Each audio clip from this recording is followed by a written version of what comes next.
pessoal, começando mais um M, o seu programa de empreendedorismo, marketing e entretenimento aqui no YouTube. Uma bancada hoje completa, o programa tá lindo, maravilhoso. Aliás, né, eu tô entre mulheres, né, e mulheres poderosas. Tudo bom, minhas amigas Renata, Saraiva, Andréia Tornovski, tudo bem? Oi, vocês? Sejam bem-vindos. Tudo tranquilo? Olha. Olá, tudo bem? Tudo bom? Tudo ótimo. Estamos, ó. A curadoria, eu gostei disso da última vez que a Andréia falou. Nossa curadoria está sensacional, né? Porque é uma entrevista melhor que a outra, impressionante. Hoje temos uma convidada muito legal, a Sil Curiati, que é paulista, corintiana. Bom, tem umas coisas muito curiosas, mas vamos falar depois do nosso momento audiência, que eu ia passar para a Andréia, mas a Andréia pediu para passar para a Renata. Então, vamos para a Renata. Então, vamos lá, pessoal. Acompanha a gente. Aciona o sino, compartilha, espalhem para todos que o M está demais, como sempre. Muito bem, muito bem. Estamos presentes em todas as plataformas, principais plataformas digitais, né? Facebook, Instagram, LinkedIn e por aí vai. Pode nos acompanhar em qualquer plataforma da sua preferência e aqui no YouTube, completo, né? Entrevista sempre completa. Gente, deixa eu pegar a minha colinha aqui. Aqui, pronto. A Sil Curiati, né? Como a gente falou aqui. Bom, é grande, né? Vou dar só uma palhinha. A gente vai conversando. É publicitária, já morou em Miami, tem uma experiência muito grande, mais de 25 anos de experiência em digital, CRM, propaganda, liderou time, transformando marcas, relações com consumidores e agências, anunciantes, trabalhou na Ogilvy, na JWT, Editorial Televisa, Rap Collins, Vesper, Bell Canadá, hoje no Google, Global Business Lead do Google de Nova York, também atua em consultoria, enfim. Tem uma coisa muito legal, apaixonada por design thinking, inovação, ilustradora, blogueira, autora, enfim, tem muita coisa para a gente conversar, mas uma coisa me chamou muita atenção, porque eu sou amarradão, gosto muito também, que é a dança de salão. Rapaz, ela gosta de dança de salão e ela competiu e venceu em 11 categorias. Uau. Seja muito bem-vinda, Sil. Muito legal isso. Obrigada, adorei que você escolheu, Sandro, essa parte, que é a parte que eu mais sinto falta da minha vida, é a melhor coisa do mundo, dançar. Que legal que você escolheu essa para ser a estrela da apresentação. Obrigada, gente. Obrigada pelo convite, por vir aqui hoje. Olha, eu escolhi até porque eu sou suspeito, que eu sou amigo do Carlinhos Jesus e do Jaiminho Arocha. E aprendi a dançar com o Jaiminho, em Botafogo, aqui no Rio de Janeiro. Que maravilha! O que você dança? Olha, eu só não danço tango, que eu não consegui. O tango é mais difícil, mas o resto, vamos que vamos. O tango é complicado, mas adoro. Olha. Bolero, soltinho, zouk, e aí vai. Eu adoro dança de salão. Adoro. Então, é um pouco diferente essa dança que eu fazia aqui. Eu acho isso super bacana, porque a dança do Brasil, ela tem uma leveza, a dança de salão ensinada no Brasil por esses feras, né? O Carlinhos, o Jaime, ela é muito leve, ela tem a música regional, ela incorpora tantas coisas. E a dança competitiva, que é a que eu fazia na Arthur Murray aqui no Brasil, fazia em Miami, depois fiz em Nova York e tal. Ela é uma dança que é dentro dos padrõezinhos do que é o clássico. Então, você tem as danças latinas, a salsa, cha-cha-cha, rumba, swing, lindy hop, tantas outras. E você tem as smooth dances, né, danças lentas, que são o tango, a valsa e o foxtrot, que são as minhas favoritas. Então, eu ia super bem nessas três, tango, valsa e foxtrot, e eu adoro também o cha-cha-cha e salsa e tudo mais. Cha-cha-cha então, e salsa eu gosto também. E swing é uma delícia, porque swing é a dança que se dança em casamento, né? O que dá pra dançar. Toca lá o Jive Bunny no final da festa, tá todo mundo... Mas, então, ela é boa, ela é muito útil. Mas eu amo, assim, sinto muita saudade. Estourei meus pés e meus joelhos fazendo isso. Hoje eu tenho dificuldade de correr por causa da dança de salão, mas não me arrependo, não. É a coisa mais legal do mundo. Mas você foi vencedor em 11 categorias, então quer dizer que não foi só nessas três aí, foi em todas as categorias, praticamente.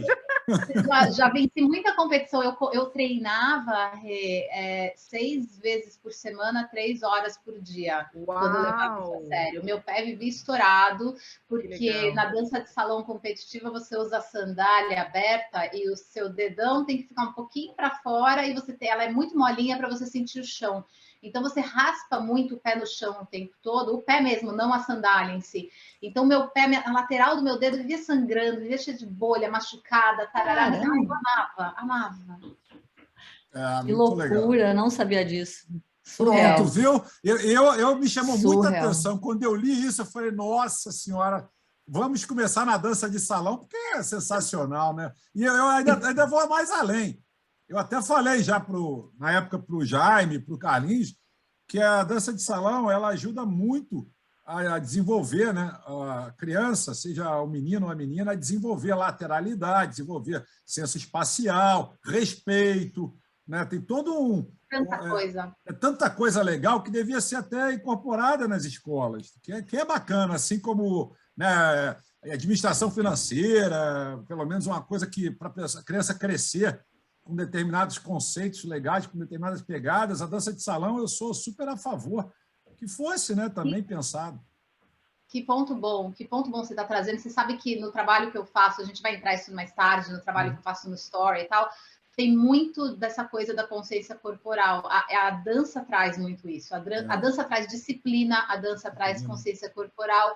E isso qualquer dança. Mas quando você fala de dança de salão, que depende de um parceiro, você aprende a confiar, você aprende... Porque a mulher, por exemplo, dança o tempo todo de costas. É o homem que lidera. A mulher está de costas o tempo todo andando de costas. Então, ela tem que acreditar que esse cara está liderando ela bem, que não vai bater em ninguém, que ela não vai tropeçar, que ela não vai pisar onde não deve, etc. Então, tem a questão da confiança, tem a questão do respeito. Você tem 5 partes do corpo que você toca um ao outro, apesar de parecer que você está colado. Na dança competitiva, são só 5 pontos do corpo que encostam.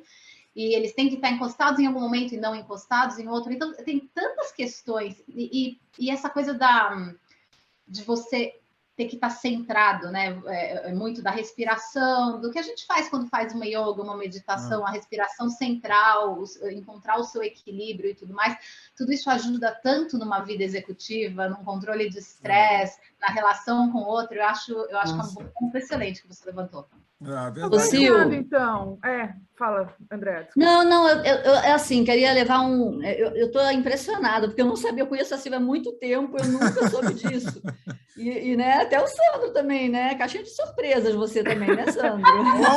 Eu vou, olha, para eu participar da surpresa, eu fiz 15 anos de balé, tá? Meu Deus!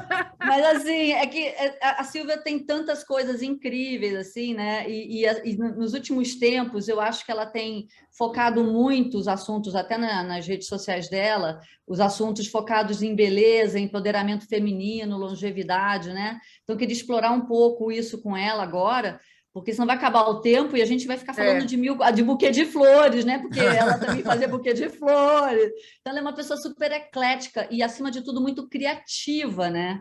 Mas, Sil, o que eu estou muito interessada mesmo em saber é o que é esse tal de Story by Sil Curiati, né? Que está no seu site e é uma coisa muito incrível, né? Que junta tudo, né? Junta beleza, empoderamento feminino, longevidade... E essa coisa que você acabou de falar da consciência corporal, explica um pouco para a gente o que é isso. Obrigada, Déia, pela pergunta. É muito bacana falar sobre isso, porque isso tem a ver com a minha descoberta como executiva e a minha descoberta como mentora, como gerente de pessoas e tudo mais.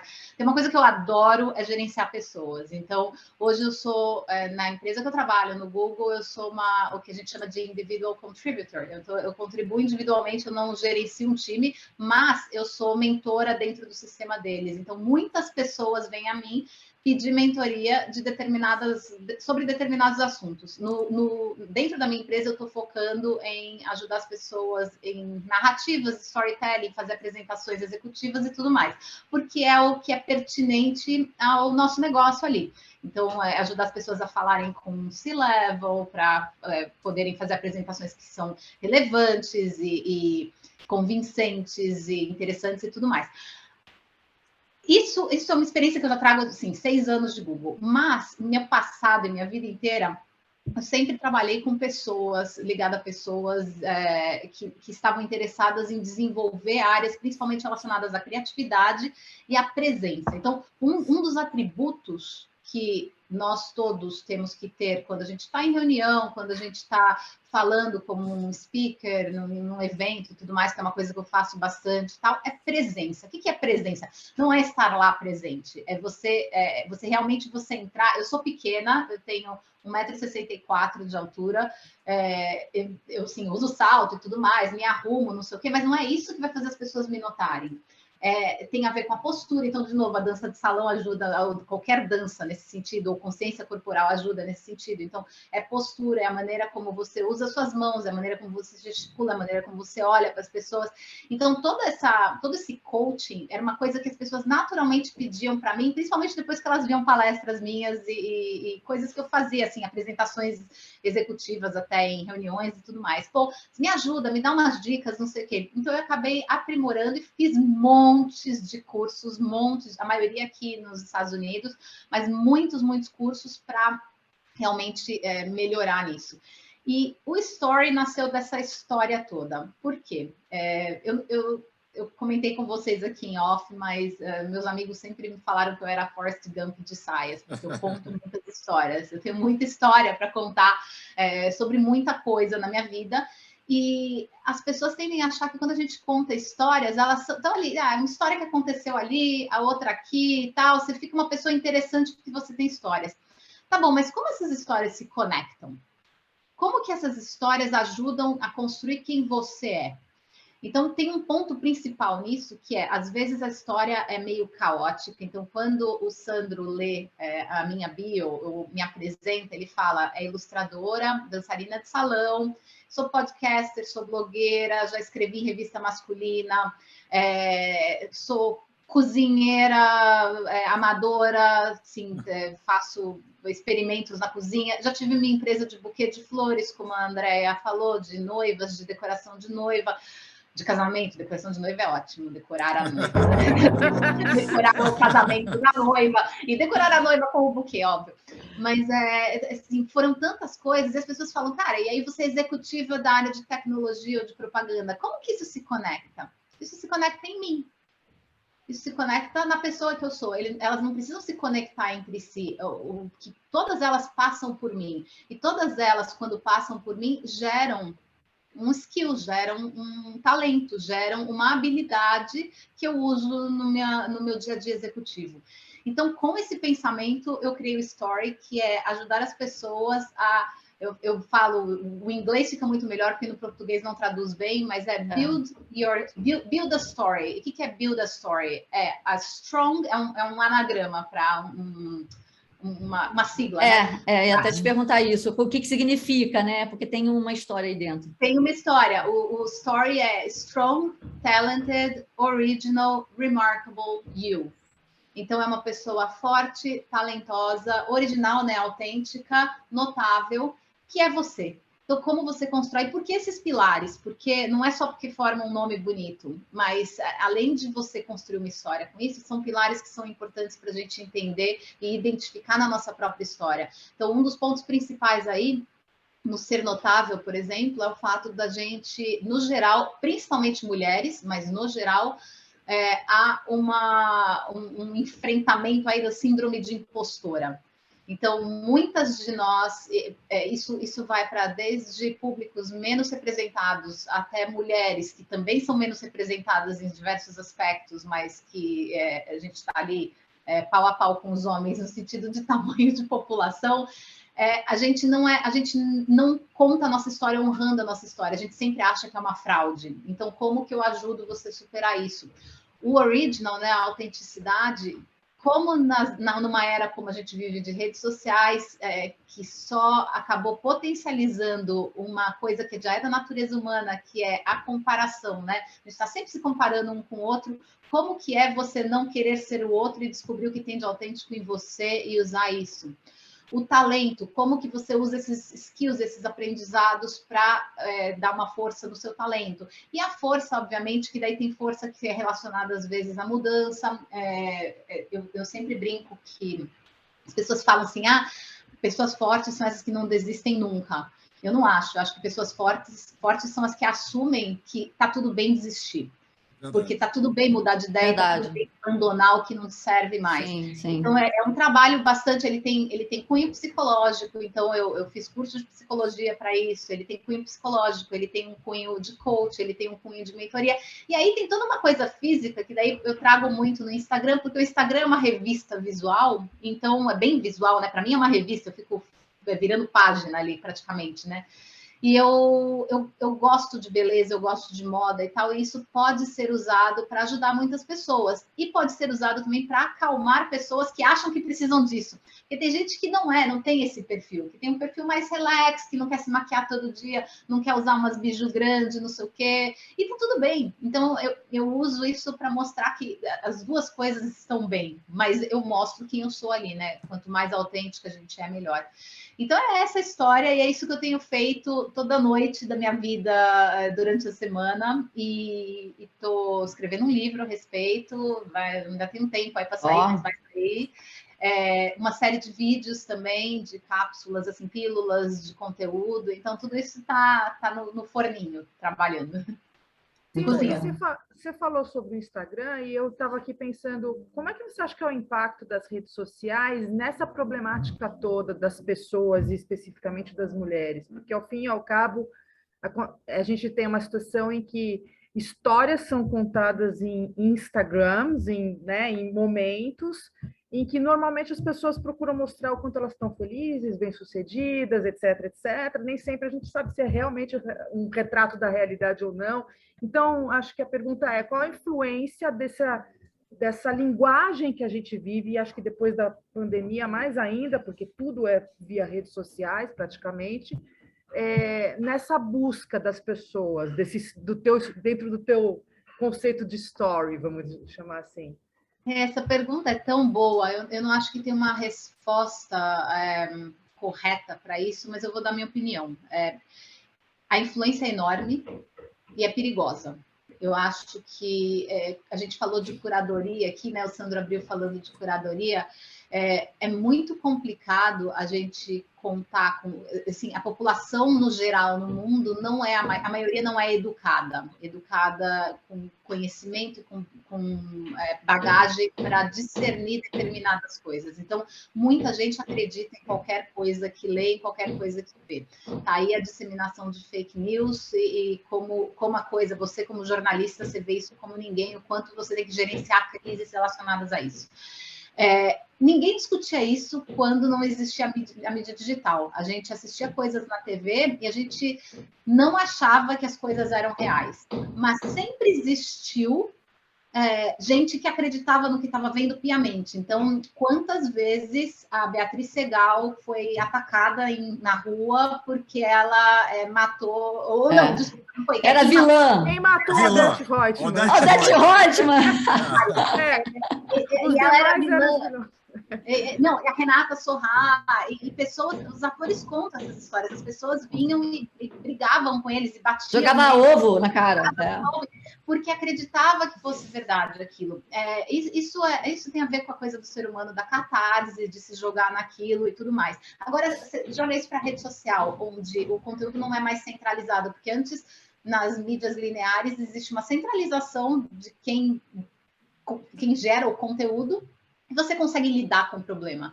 Quando você não tem isso, você joga na mão do público, e aí as pessoas falam, etc., começa a ficar perigoso. Elas falam o que elas querem e você ouve o que você quer. Isso se agrava com a questão dos algoritmos que se comportam de uma maneira para transformar a sua vida e facilitar a sua vida. Então, não é que o algoritmo é vilão, o algoritmo é uma coisa boa para eu não ter que ficar sendo impactada por coisas que não me interessam na vida, em termos de conteúdo, em termos de propaganda e tudo mais.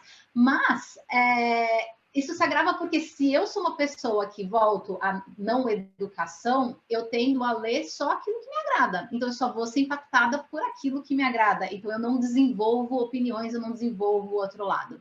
Então, isso acontece com muita gente, a pessoa acaba indo para o, vamos lá, no lado político, falando de um aspecto político, direita e esquerda demais, acreditando em mentiras porque ela não viu o outro lado e ela não recebe a informação do outro lado, não é culpa dela necessariamente, é culpa porque ela não foi procurar, mas, enfim. Ela está numa bolha, né? Ela está numa bolha, exatamente, bem colocado. Então, quando você fala isso na questão do story e no aspecto de beleza e tudo mais, é a mesma coisa. Se eu continuar seguindo... Então, por exemplo, eu tenho hoje 44 anos de idade. E eu, durante muito tempo na minha vida, eu segui muitas meninas fantásticas, blogueiras fantásticas, que fazem maquiagem linda e que eu aprendi com elas e tudo mais. Chegou um ponto na minha vida que eu falei, eu preciso parar de seguir essas pessoas, não porque elas não são boas, mas porque elas não estão me fazendo bem. Por que elas não estão me fazendo bem? Porque o que elas demonstram ali, e aqui, desculpa, Sandro, um papo bem de mulherzinha, assim, de maquiagem, mas ela pegava o corretivo e aí ela passava um triângulo, assim, quantas vezes a gente já não viu? Passa um triângulo bem forte, aí fica com aquele negocinho, a esponjinha batendo e tal, e fala, olha que linda, disfarcei minha olheira. Ela não tem as ruguinhas que eu tenho, então quando ela passa aquilo, a pele tá firme, linda, realmente não vai aparecer ruga. Se eu faço isso, eu fico enrugada e craquelada. E quando eu comecei a sacar isso, eu falei, eu preciso mostrar no meu canal como que uma mulher de 40 se maquia. Porque se ela fizer isso que essa menina está fazendo, ela vai viver infeliz. Olha, louco, hein? Então, na realidade, não é que elas estavam... Desculpa te interromper, Sil, mas não é que elas estavam te fazendo mal. É que você não estava se fazendo bem ao segui-las. Exatamente, assim, né? Exatamente isso. Eu não trago nenhum benefício para mim. Então, óbvio, aí eu tenho discernimento de entender, eu tenho um conhecimento, anos de terapia, sou grata às minhas terapeutas todas, mas para entender, falar, isso não está me fazendo bem, então isso eu não quero mais. E aí eu passei a consumir outras coisas. Então, hoje eu consumo, por exemplo, aqui na gringa, assim, tem umas mulheres, a conta dela é Dana E. Mercer, que eu até repostei, o meu post de ontem ou de anteontem foi, acho que de anteontem, foi sobre um post dela mostrando a coisa do deepfake, como as pessoas estão transformando rostos de artistas, de obras de arte, de atores, atrizes, modelos, obras de arte e desenhos da Disney para ficarem mais bonitas, para seguirem mais um padrão. E aí as pessoas olham aquilo e muita gente acredita que é aquilo que é a realidade, e não é. Então, voltando à sua pergunta, o impacto o impacto é enorme, pode ser absolutamente incrível, e hoje em dia eu posso te dizer que em mim é um impacto maravilhoso. Eu conheci muita gente que produz um conteúdo que só me ajuda a melhorar e crescer, mas pode ser terrível e pode gerar consequências horríveis, assim, horríveis mesmo. Então, gente, eu preciso rapidamente fazer um momento audiência, que é aquele momento onde a gente prestigia quem prestigia a gente, ou seja, você e do outro lado da telinha. Então, já vou começar agradecendo a galera que já nos acompanha aqui no canal, e para você que está nos assistindo pela primeira vez, propomos análises e reflexões sempre com muito conteúdo e bom humor. Bom, avisando, né, para todos os navegantes aqui da nossa embarcação do M de hoje, que o hype da internet é política, então a gente não necessariamente precisa comentar nada que a gente se sinta desconfortável, tá? A gente só vai prestigiar aqui a nossa audiência. O comentário é livre, eu mesmo passo vários, eu não quero confusão. Mas vamos lá, gente, aqui, ó. Hoje está tranquilo, de um tempo para cá, nossa audiência está filosófica, ela está fofa, está até legal, né? Tá falando um pouco de política. Agora, por exemplo, a Ana Cristina. A Ana Cristina, ela mandou uma coisa bem interessante para a gente. Ela bota o seguinte: propósito, bem grande. Pois é, propósito virou a palavra da moda. Muitas empresas têm propósitos claros, valores e razões de existir muito fortes e verdadeiros, e permeiam todas as situações. No entanto, tem outras que ficam penduradas em plaquinhas nas paredes, não refletem verdadeiramente o que a empresa é. E aí, gente, é tiro no pé ou não é? Com certeza. Essa eu concordo. Porra, empresa com propósito de plaquinha para seguir modismo, gente, pelo amor de Deus, não faz isso não. Mas eu concordo com ela. Realmente tem empresas com propósito sério e tem outras, como tem, né, em todo canto.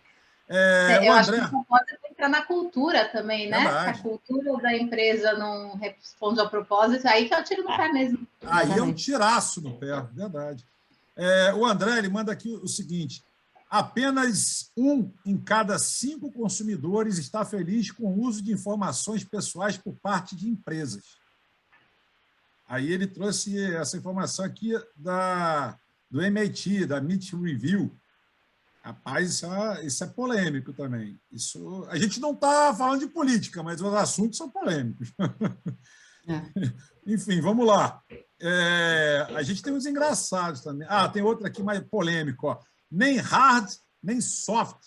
Precisamos falar sobre as human skills. Interessante essa daí. Aproveita que está com uma coaching aí, ó. Mas eu acho interessante. Eu vou fazer uma parte nesse. Quem mandou essa? A Regina.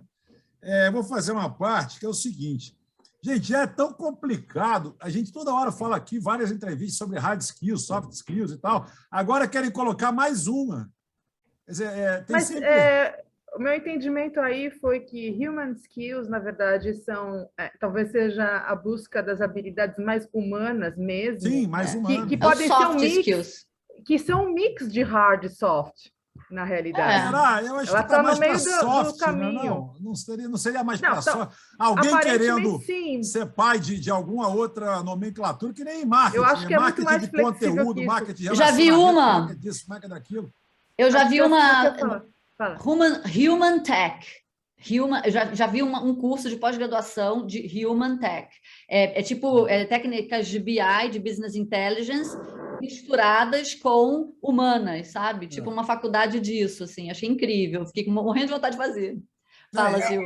Que não é uma necessidade que existe da gente humanizar mais tecnologia, né? A tecnologia fria e simples, ela está aí para ajudar a gente, para transformar a nossa vida, para facilitar a nossa vida.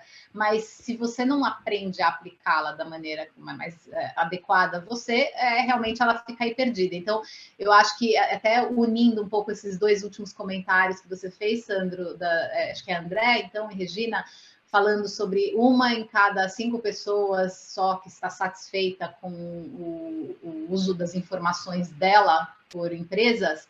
Sim. Isso tem a ver com realmente o mau uso de informações na tecnologia, na aplicação disso. Então, se você passa eu também tenho um dado de que a maioria das pessoas, na verdade, acho que é um número perto de 80%, eu não me lembro bem o número, está feliz em dar mais dados a uma empresa, desde que esses dados sejam usados de forma consciente e de forma relevante a ele. Então, eu acho que tem a questão da relevância aí. E aí, quando a gente fala de human skills, eu não sei exatamente a definição eu acho que ainda não deve ter uma definição clara, mas posso estar errada. Mas eu estou muito com a Renata. Se a gente pensar que o ser humano é um ser complexo, a gente nasce com alguns skills lá, umas sementinhas assim para desenvolver talento e tal. Então, sei lá, eu sou mais para a área de artes humanas, não sei o quê, alguém é mais para matemática, mais para construção, mais para trabalhos vocação. São vocações, vai. E aí você desenvolve aquilo, mas aí você tem os técnicos e você tem tudo que você aprendeu desde o seu background de família, cultural, educacional, etc., que vão colaborar aí com a construção do que seriam os soft skills. E aí você se transforma nesse ser humano complexo. Então, quais são as suas human skills, né? A sua human skill, eu acho que é o uso dessas duas. Como que você aplica o hard de maneira soft?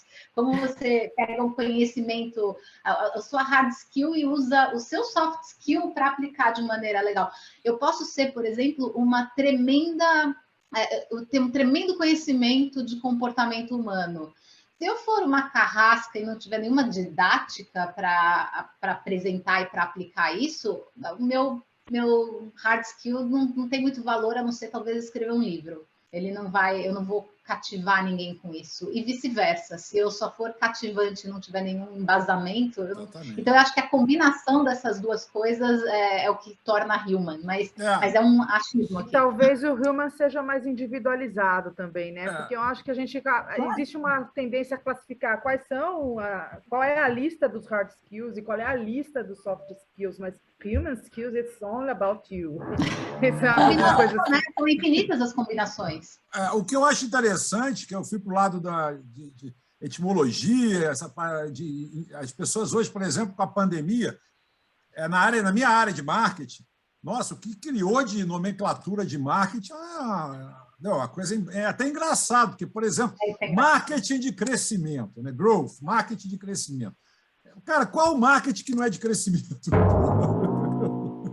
Não, marketing de relacionamento. Cara, mas qual marketing que você não tem que... Pô, cara, tem umas coisas muito loucas.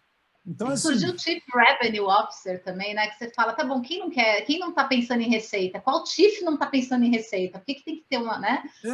É coisa muito louca, mas tudo bem, eu entendo que tem gente querendo ser pai de alguma nomenclatura dessa, é tudo certo. Então, beleza. O Kotler é que deve estar, pé da vida, porque, né, tirando o digital, que foi uma corrida muito grande, mas que está no guarda-chuva do marketing, né? O resto é firula, o pessoal adora criar um negócio. Tem uma coisa engraçada aqui, que eu não entendi. A Paola manda o seguinte para a gente: há 2 tipos de pessoas. As que tiram os fiapos da banana e as que comem ela inteira. Qual é você?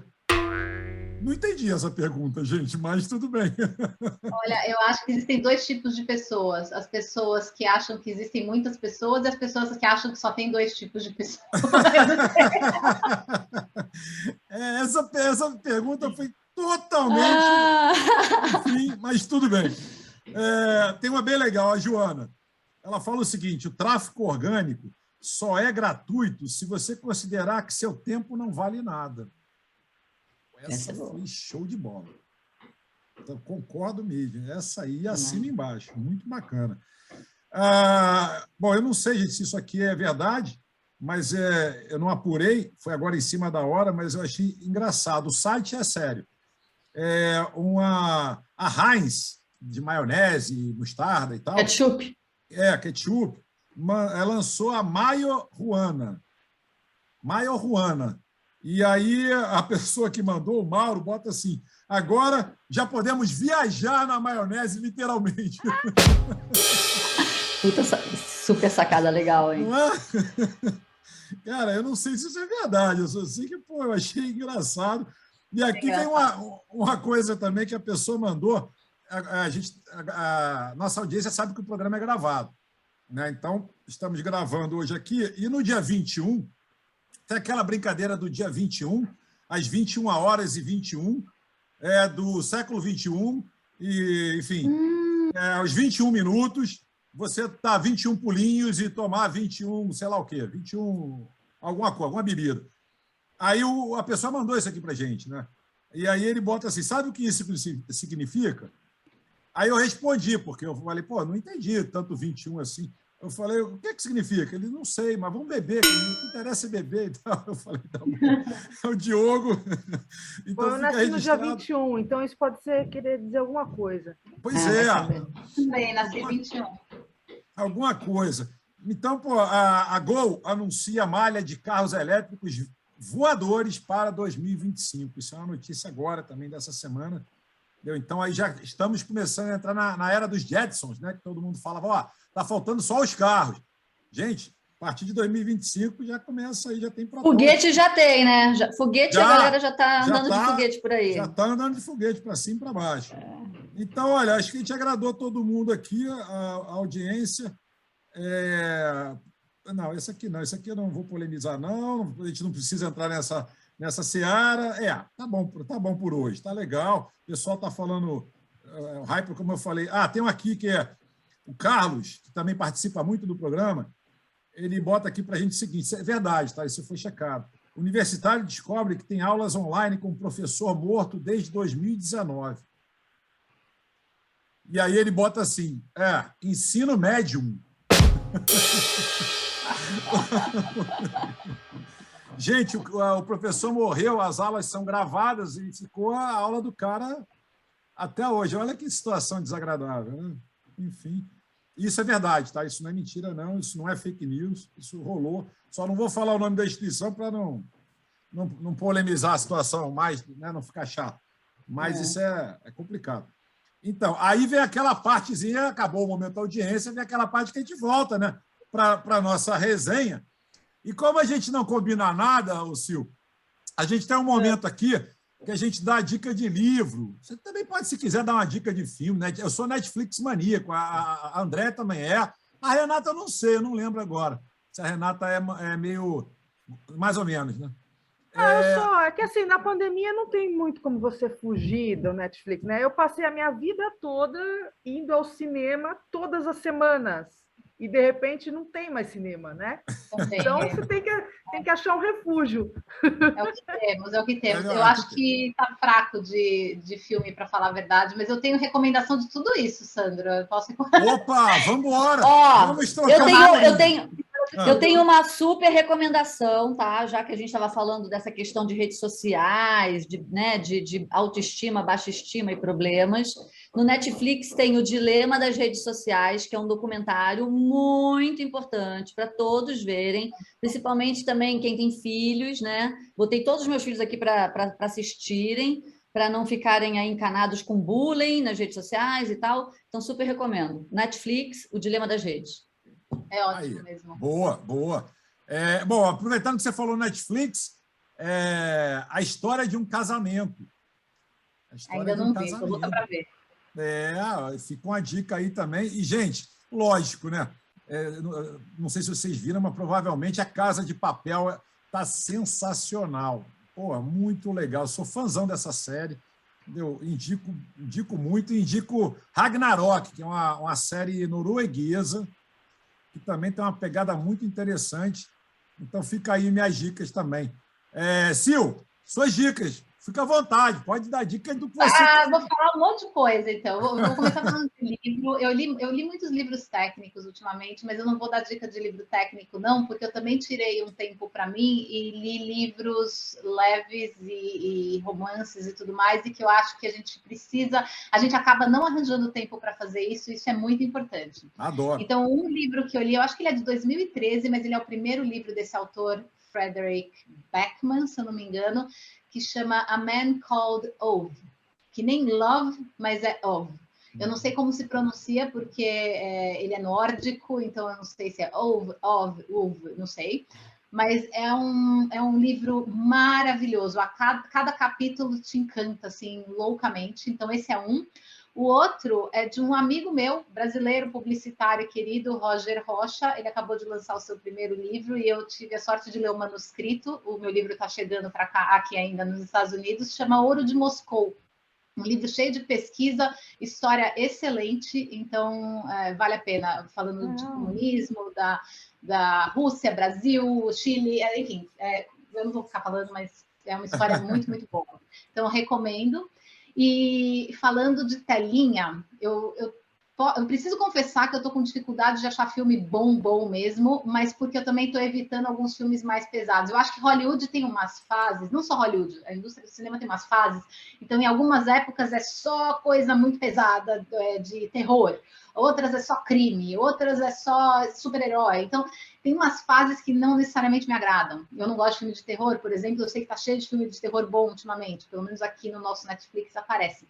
Mas, séries, eu vejo várias ao mesmo tempo. Acabei ontem o Nine Perfect Strangers, com a Nicole Kidman, Melissa McCarthy, é boa, é interessante o final. Não me apaixonei pelo final, mas é boa. Estou me divertindo loucamente com Only Murders in the Building, que você vê aí Steve Martin e Martin Short atuando juntos, assim, brilhante, é uma risada atrás da outra. E tem uma que é besta, mas que assim, o texto é sensacional, é para dar risada, você quer rir, assim, de dar dor de barriga, de dar risada, é a série que é um spin-off do filme, e tem o mesmo nome, What We Do in the Shadows, que são vampiros que moram juntos aqui em Staten Island, e é de chorar de rir. Assim, é muito, muito boa mesmo. Isso é bom, hein? Um texto super fino, assim, e aborda uns temas estranhos, assim, mais pesados, de uma maneira super engraçada e leve, é para rir. É que nem eu falo, eu ainda estou vendo Seinfeld, por exemplo, e Seinfeld é absolutamente politicamente incorreto, não é uma série que você... Se fosse ser feita hoje, ia ter um monte de veto, mas eu ainda dou risada. E aí eu vejo Billions, aí eu vejo... tantas outras, enfim. E em termos de filme, eu vou indicar... Bom, adorei Cruella, vai ser minha fantasia do Halloween. Adorei também, adorei. Amei. Eu vou depois mandar para vocês, em private, uma versão minha de Cruella numa festa da OG, eu vi de 2000 e alguma coisa. Pode crer, tudo a ver, quero ver. Era Glenn Close, então, ainda, né? Era inspirada na Glenn Close. A Cruella, eu achei uma das obras-primas do cinema esse ano em termos de direção, de storytelling, é uma coisa que pega meio quadrinho e tal, e eu gosto dessa dinâmica, então adorei. Então estou ainda nos leves. Agora, tem um filme que eu já indiquei em umas entrevistas que eu fiz esse ano, eu vi lá atrás, no começo do ano, e eu volto a indicar. Ele chama If I'm Not in the Orbit, I Eat Breakfast. E, espera só um pouquinho para eu falar tudo direito aqui sobre ele, porque vale a pena. If I'm not... Já saiu pro lado de cá, gente? Eu não lembro desse filme. Eu acho que sim. Isso é Netflix? Isso é Netflix que você está falando? É Netflix. If You're Not in the Orbit. Na HBO. If You're Not in the Orbit, Eat Breakfast. Ele é um documentário de 2017... Mas por que eu gosto dele? E aí entra no nosso papo de longevidade, e que é uma bandeira que eu levanto, e eu falo muito sobre etarismo e intergeracionalidade. Quando eu falo de etarismo, eu estou falando tanto de etarismo contra velhos, como etarismo contra jovens, que também existe. Mas por que esse documentário é legal? Porque ele segue o Carl Reiner. Então, o Carl Reiner já falecido, aquele ator fantástico, e é ele com os amigos dele, tipo Mel Brooks, esses outros caras, e ele questionando, ele fala, todo dia eu abro o jornal de manhã e eu vejo, se eu não estou no Orbit, eu tomo um café da manhã porque está tudo bem comigo, então já tem a coisa engraçada dele ser quem ele é, né? Ele é o pai do diretor do Harry Sally, ele é um cara fantástico. E ele fala, teve um dia que eu abri e eu estava no Orbit, tinha uma foto minha lá, mas porque a dama, a senhora com quem eu estava tinha morrido, mas aí colocaram uma foto minha junto e eu me senti muito mal. Nossa, olha isso. E ele começou a questionar por que ela morreu e ele não. Por que alguns morrem cedo e outros não? Ele estava com 90 e tantos anos quando ele morreu. Então, é um documentário que mostra esses longevos de Hollywood e que tipo de vida eles levavam, como o humor fazia parte disso, como o estilo de vida saudável fazia parte disso, e como isso para eles foi uma fórmula de se manter saudável e no envelhecimento ativo. Então, é um documentário muito, muito bacana que vale ver. Boa. Sil, a Renata não falou a dica dela. A Renata ficou... É verdade, não. Fala aí. Eu vou rapidinho surfar nas dicas aí. Um som aqui, espero que não esteja atrapalhando. Vamos lá. Uma dica na Netflix é Borgen. Não sei se vocês já viram essa série, é uma série dinamarquesa da Birgit, que é a primeira-ministra, sensacional, tem essa figura feminina, política, jornalismo, adoro. Eu adoro essas séries da Netflix que são meio ou dos países nórdicos ou do leste europeu, que juntam política com jornalismo e tal. E eu já fiz uma vez aqui essa sugestão, vou voltar porque eu fiquei inspirada na conversa com a Sil, que traz essa questão da mulher, do feminino, da síndrome de impostora, da autenticidade, etc., que é a biografia da Frida, que é uma personagem feminina importante, escrita por Hayden Herrera. E por quê?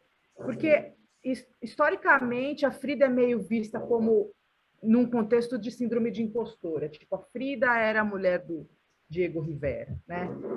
E a história dela, contada nesta biografia, não é nada disso. Justamente mostra qual foi o papel dela, não só como artista, mas como uma pensadora política, ativista, como ela interagiu no México nesse sentido. Então, e fora toda, assim, tirando toda a questão da vida pessoal dela, que, enfim, em função dos problemas de saúde e tal, também isso foi um pouco pesado e tal, mas como ela superou isso de alguma forma e deixou um legado. Então é isso aí. Essa dica é super boa, Rê. Me lembrou do Zelda também, que é um seriado com a Christina Ricci, que é a história da Zelda Fitzgerald, e mostra justamente como ela era considerada menininha fútil, etc., e como ela está por trás das grandes obras do Scott. É muito bom. Verdade. Eu não sei se eu vou te roubar a pergunta, mas, Andréia, vai na frente, que eu acho que eu ia te roubar a pergunta, mas vamos embora. Não, é que eu pensei em duas coisas, tá? Uma sobre a longevidade, essa questão, o que que a Sil acha, por que as pessoas vivem umas mais que as outras, se isso tem algum fundo emocional, de atitude, já que ela está estudando isso, né? E ela também, ela lida com autoestima, ela lida com a questão de produtividade. Então, se ela tem alguma dica aí para passar para a gente viver mais e mais feliz, né? E uma outra coisa que eu ia perguntar para ela é como que ela consegue fazer tanta coisa ao mesmo tempo, né? Qual a disciplina que ela tem para a vida dela? Dança Tipo, de salão! Dança de Tudo salão! bem, mas, Já poxa, só tem sei. 24 horas o dia, Não, né? Poxa dança, vida, tem que conta aí o seu dançar. segredo, Sil. Como é que é essa sua história aí? Vamos lá. Eu acho que eu não vou ser leviana de tentar responder a sua primeira pergunta, porque eu não acho que tem resposta, nem a ciência sabe ainda. Existem coisas que fazem a gente acreditar que o nosso envelhecimento é melhor, fazem a gente sentir que nosso envelhecimento passa a ser melhor, que a idade vindo, ela te traz benefícios. Então, óbvio, cuidar da saúde. Eu acho que tem o aspecto cuidar do corpo, né? Cuidar da sua casa, isso é super importante. E isso significa uma rotina de exercícios, isso significa alimentação. Eu tenho um médico clínico geral que é adepto à medicina chinesa também, e ele sempre falou isso, que o comer menos com o tempo é melhor, não é só para manter peso, mas que fazer o corpo trabalhar menos no metabolismo da comida te ajuda a viver melhor e mais saudável. A minha avó, que ela faleceu por outras razões, mas ela super saudável, comia super pouquinho, etc., andava pela cidade inteira, então ela exercitava o corpo e ela alimentava pouco. Eu acho que esse tipo de coisa é importante. A gente vê essas pessoas mais velhas falando sobre isso também, o quanto não é ingerir muito açúcar, não é ingerir muita bebida, ser mais... Mas daí tá a rainha para desmentir isso, né? Olha, pode ser extraterrestre. Pode ser, se você me perguntar, talvez gin tônica seja o segredo, porque eu acredito que esses britânicos que vivem tanto, eles devem ser adeptos. Eu adoro, então eu tenho sorte. A rainha não come muito, come? Oi? Será que a rainha come muito? Não acho que come muito, mas ela toma gin tônica todo dia, né? Então, tá, beleza. Eu acho que isso é um dos segredos. Mas brincadeiras à parte, saúde mental, você se manter aprendendo, você se manter ocupado, e isso é muito importante porque a atividade cerebral ela ajuda inclusive nas sinapses que os seus neurônios vão fazer e tudo mais. Então, você criar esse aprendizado constante, ele te dá essa possibilidade de ter um envelhecimento mais lúcido também, eu estou perdendo as palavras, mas como, vendo as coisas e falando com mais clareza e tal também. Não, tá certo. Eu acho que aí para mulheres tem o aspecto do controle hormonal também e tudo mais. Então eu veria esses aspectos como importantes.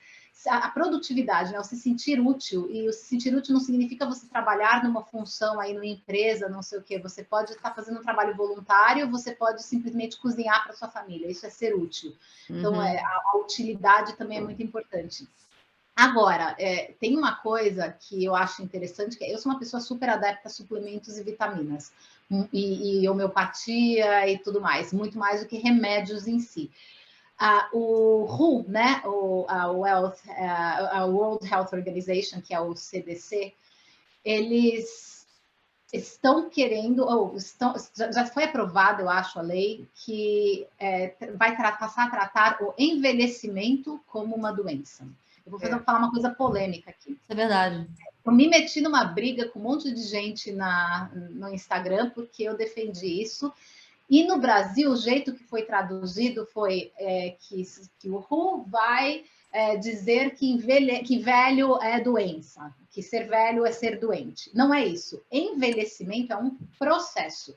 Desde depois do seu desenvolvimento, então você nasce, cresce, se desenvolveu até, sei lá, seus 13, 14 anos, eu não lembro qual é a idade certa, a partir daí você passa a envelhecer.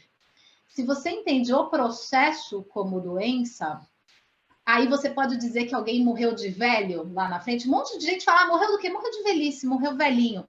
Ele morreu porque os órgãos foram falhando, eles foram perdendo a atividade, etc. Então, se você entender este processo como doença, você passa a entender o envelhecimento dos órgãos, você passa a ter uma unidade nos resultados de pesquisa, então, unificar resultados para poder realmente ter conhecimento armazenado, poder ter arquivos a respeito disso, etc., para você poder desenvolver e até captar verba para desenvolver pesquisa e para desenvolver correções, remédios, coisas, vitaminas, suplementos, seja lá o que evite isso.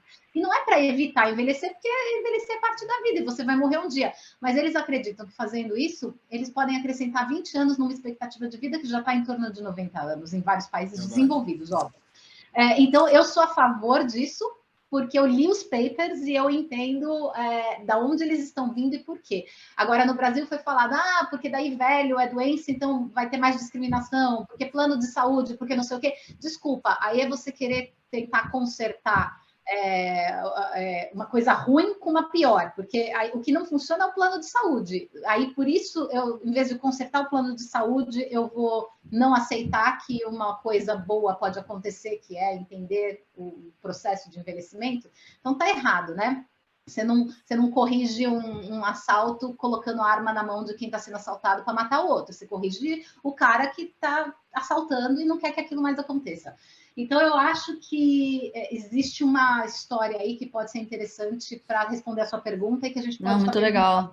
Ainda tem a diferença. Só um comentário. Quando eu li a matéria, a minha primeira reação... Quando eu li a notícia, a minha primeira reação foi essa, de, puxa, que chato, já é difícil a gente fazer a conscientização da longevidade, etc. Mas depois, quando eu li mais a fundo, principalmente a questão em relação à indústria farmacêutica, que ao olhar para isso, começa a considerar esse processo como um processo passível de se produzir soluções para ele, vamos dizer assim, você, ao contrário, você vai inserir na rotina das pessoas a possibilidade de ter acesso a enfim, medicamentos, podem ser, enfim, alopáticos, homeopáticos, não sei, mas, enfim, acesso a soluções ou ajudas para que esse processo seja mais bem cuidado. Boa. E as pessoas possam se envelhecer, porque nós estamos envelhecendo a cada segundo, infelizmente, de uma forma mais saudável, mais harmônica, mais equilibrada, né? Vamos dizer assim. E com recursos, né? Eu acho que a grande coisa da longevidade aí ninguém quer envelhecer. Se você me perguntar lá atrás se as pessoas queriam viver muito tempo, provavelmente não, porque elas não tinham recurso. Então, você pensar que você vai ser velho e dependente de outros, etc. Mas hoje tem AI vindo aí para ajudar. Hoje tem, assim, tem tantos recursos de controle e de apoio a essas pessoas, e controle no sentido positivo, óbvio. Não tô falando de monitorar essas pessoas, mas é um monitoramento de saúde mesmo, entender se o velho que está sozinho em casa, se ele está comendo direito, se ele está se alimentando, se ele está se exercitando, se ele caiu, se ele não caiu, sabe? Todas essas coisas são importantes para a gente entender processos. E quando você tem pesquisas relacionadas a isso, quando você coloca isso, categoriza como doença, com um númerozinho ali, você começa a captar realmente o conhecimento e que está tudo lá para poder gerar. É isso que a Renata estava falando. Então, eu acho que no Brasil foi muito infeliz a tradução disso, ou as pessoas leram e como a gente fala aqui, jump the gun, né? Tomaram as conclusões precipitadas e saíram falando, ser velho não é ser doente. Não foi isso que o papel falou, tá? Então, isso é uma coisa. Agora, outra coisa, falando sobre como arranja tempo para fazer tudo, eu acho que isso também tem um quê da minha questão de querer me manter ativa o tempo todo. Eu sou uma pessoa que não sossega, e hoje em dia na minha terapia, ela me fala, eu quero que você aprenda a não fazer nada. Pare um dia e só, não faça nada, fica contemplando o mato aqui atrás da sua casa, é muito difícil isso para mim, porque eu gosto de produzir, porque tudo para mim me dá ideia. Eu sei que você é bastante assim também, ideia, porque a gente tem conexão nisso. Você está falando de um negócio, você fala, nossa, me deu uma ideia, não sei o quê, e eu sou assim. Mas isso seria o meio conceito do lifelong learning, né? Que seria aprendizagem contínua, e é uma maneira também de você... Lindo.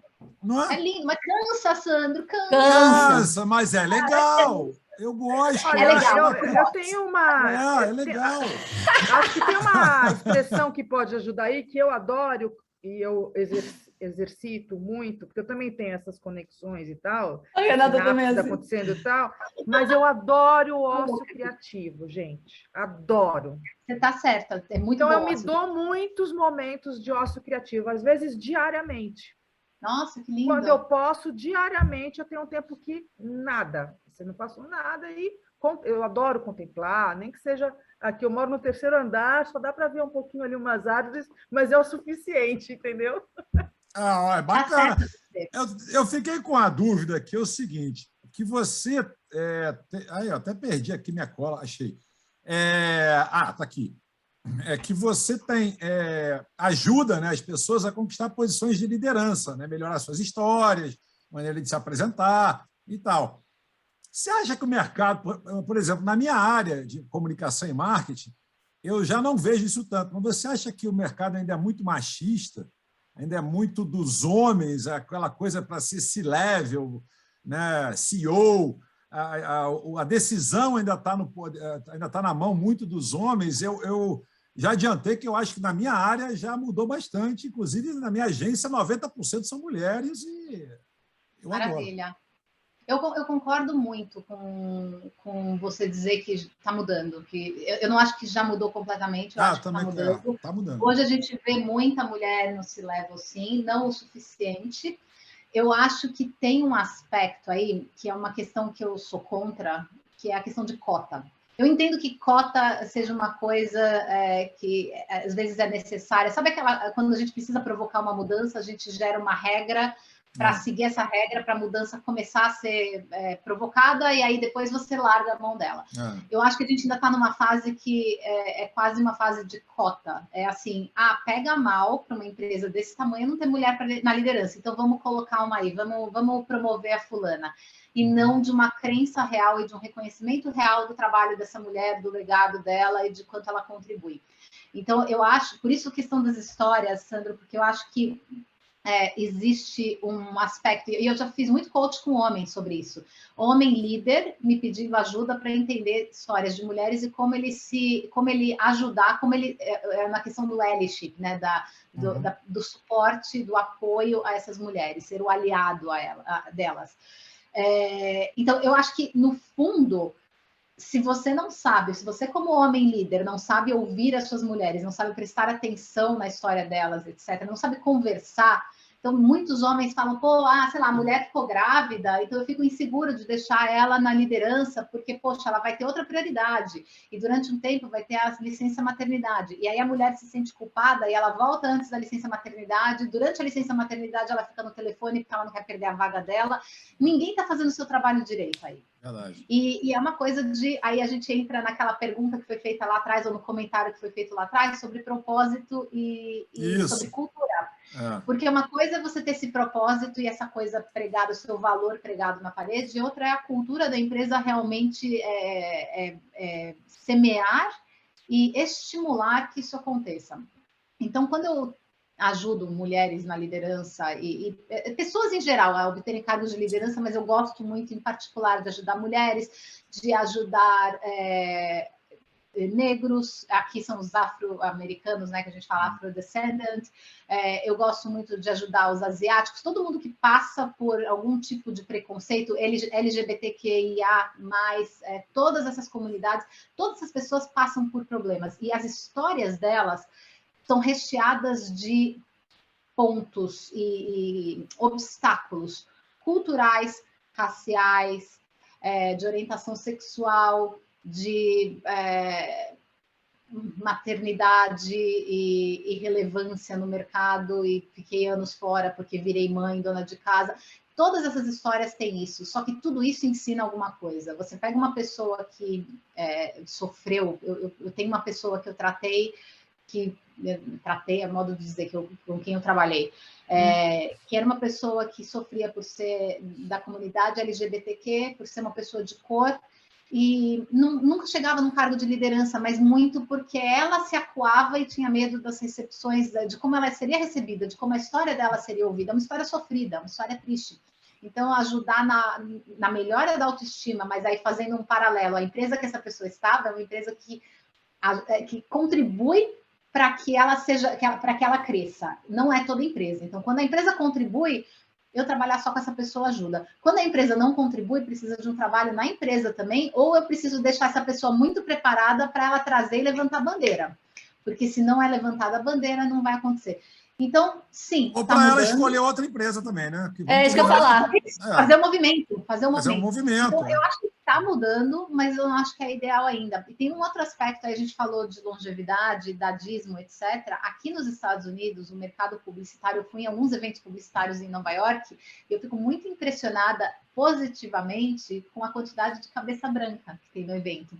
Legal. No Brasil, é muito jovem. A liderança no Brasil é muito jovem. Eu trabalhei em agências que os diretores tinham 27 anos de idade, o presidente tinha 32. Não, nada contra, acho muito bacana e acho que tem muita gente competente, mas eu acho que a gente no Brasil tem ainda uma cultura do jogar fora e do deixar de lado e colocar na salinha do canto para não atrapalhar, etc., quem é mais velho, e não entende a contribuição que pode ser dada e não entende a contribuição que a intergeracionalidade pode gerar na empresa. Então, aqui eu acho isso muito bonito. Eu vejo gente na liderança com cabeça branca, eu vejo gente de cabeça branca reportando a gente que é jovem, e eu vejo esse conflito muito mais resolvido, não perfeitamente, mas muito mais bem resolvido do que no Brasil. E tem um dado, só para colocar uma pimenta nessa história aí, de que, segundo o IBGE, os 50 a mais consomem por ano 2,1 trilhões de reais. Então, assim, tem um mercado publicitário que, eventualmente, não está olhando adequadamente para esse fato. Não porque eu acho que as agências têm que ter os cabelos brancos só, nada disso, mas a intergeracionalidade é algo que talvez seja propulsora para que as marcas, vamos chamar assim, não deixe dinheiro na mesa, com esse mercado consumidor. Não deixe dinheiro na mesa, porque está deixando dinheiro na mesa, né? Se você não olha para o mercado. Porque o que acontece? Com a falta de conhecimento e a falta dessa troca, você tende a estereotipar quem é o seu público-alvo. Então, se você coloca uma pessoa de cabeça branca no seu comercial, ela vai ser a mãe, ela vai ser a avó, ela vai ser... E não a pessoa incrível que ela pode ser. Então, por exemplo, recentemente, foi a Dior, eu não quero falar a marca errada, talvez a Dior, eu acho que foi a Dior, lançou uma campanha fantástica de óculos e acessórios novos, colocando uma mulher de cabelo branco, velha, enrugada, maravilhosa, na moda, assim, tipo, com óculos super cool, com uma roupa super de rosa elétrica. É uma assim, Grombre, né? Já viu esse movimento chamado Grombre?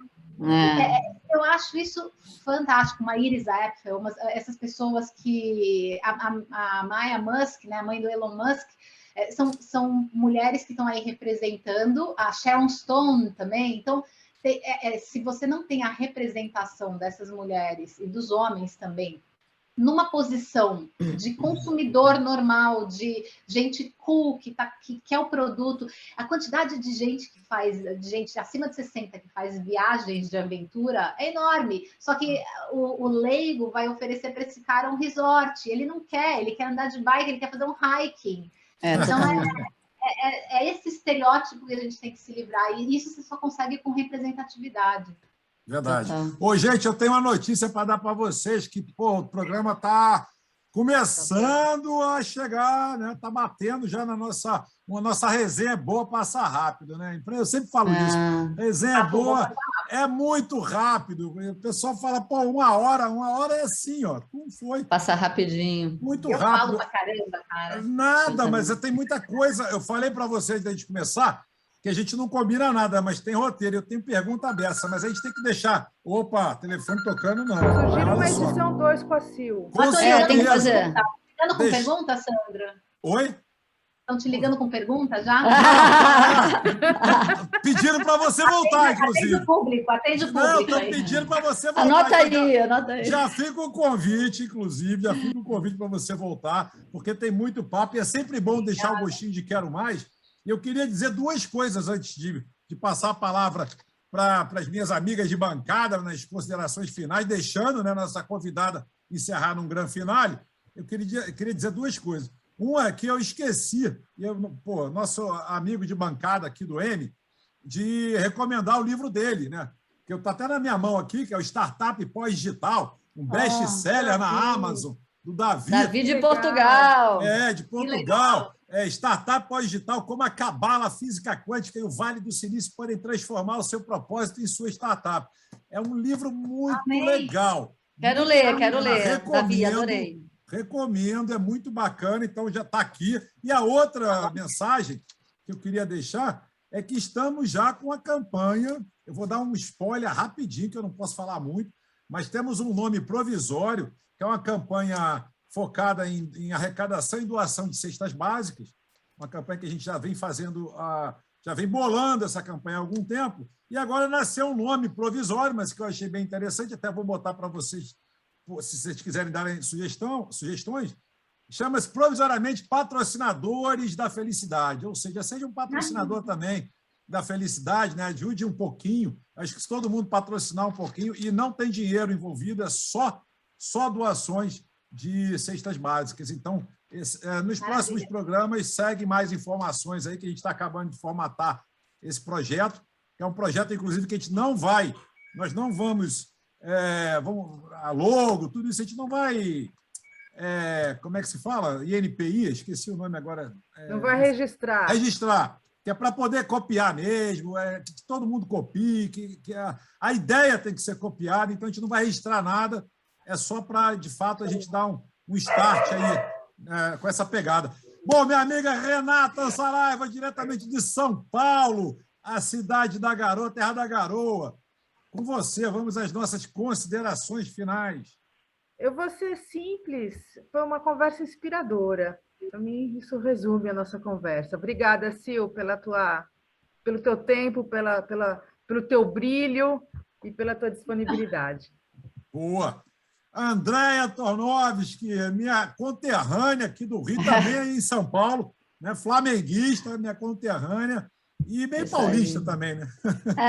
Mineira, paulista, carioca, né? É isso aí. Tem que juntar o melhor de todos os lugares, né? Verdade. Eu queria continuar o que a Renata falou, assim, não tenho palavras assim outra palavra para definir a Sil. A Sil é uma mulher inspiradora, tanto por ela ser linda, por ela ser inteligente, por ela sempre me ensinar a ser uma Andréia melhor e, sabe, acho que essa pegada de autoestima que ela passa no olhar dela é muito importante para todos, principalmente para as mulheres, porque ela sempre defendeu muito você ser quem você é, sabe? E não abaixar a cabeça aí porque outras pessoas possam te criticar por isso. Então, eu queria agradecer muito a presença dela e essa energia dela, nossa, preciso periodicamente. Vou fazer um coaching com ela.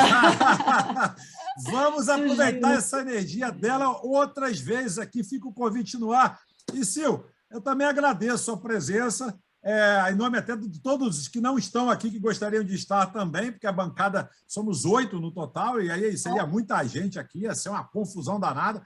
Então, a gente tem esse modelo aqui, né, de 3 pessoas na bancada com mais o convidado, mas queria agradecer em nome do programa, que você volte mais vezes, né, que muito bacana mesmo a sua presença, e deixar você agora encerrar do jeito que você quiser. O M é todo seu. Obrigada. Eu queria, antes de tudo, agradecer pelo convite. Sandro, um prazer te conhecer. Primeira vez que a gente se fala aqui, muito bacana. Bacana o programa, super legal a proposta, super legal o astral do programa. Queria dizer que eu estou com lagriminhas nos olhos por causa da Déia e da Renata. É tão bom reencontrar amigas queridas e profissionais talentosas, competentes, fortes, lindas, e que sempre foram muito inspiradoras. A gente trabalhava junto lá atrás e eu já olhava e falava, nossa, essas mulheres são o que eu quero ser na vida, sabe? Então eu fico muito feliz de estar aqui com vocês com essa troca. É mútua a necessidade da troca de energia, então muito, muito obrigada. Queria então encerrar dizendo para as pessoas que estão assistindo aqui que não tenham medo, o medo o medo faz parte de ser humano, né? O medo ajuda a gente até a andar para frente muitas vezes, mas a gente não pode ter um medo paralisante. Esse medo paralisante é um medo gerado por inseguranças, por não entender quem a gente é, por não entender nosso papel no mundo ou naquele microcosmo que a gente habita. nenhum de nós precisa ser grande. As redes sociais e esse mundo digital faz com que a gente tenha a sensação que a gente precisa ser super enorme e ultrapassar todos e ser famoso, etc. E não é verdade. Você é incrível e especial dentro daquilo que você faz. Você só precisa conhecer isso. Então, o medo que eu não quero que você tenha de olhar para dentro de você, entender a sua história e usar a sua história a seu favor. Legal. Muito legal. Muito de obrigado. Novo inspirador, tá vendo? Muito obrigado, Sil. Obrigado, Andréia. Obrigado, Renato. Chegou um momento que eu adoro, quando eu falo mais um programaço. Muito obrigado a você do outro lado da telinha que está até agora com a gente. Não deixa de ativar o sininho, curtir, compartilhar, participar, comentar aqui na plataforma que dá mais relevância, né? Entrega mais. Então é bacana que você comente aqui no YouTube e dizer para vocês que estamos sempre, toda semana, aqui no M, no YouTube, e a gente se vê a qualquer momento, né? Porque a gente não tem dias fixos ainda, mas breve estaremos aí anunciando os dias e os horários. Pessoal, programaço, muito obrigado, beijos e abraços. Obrigada. Valeu.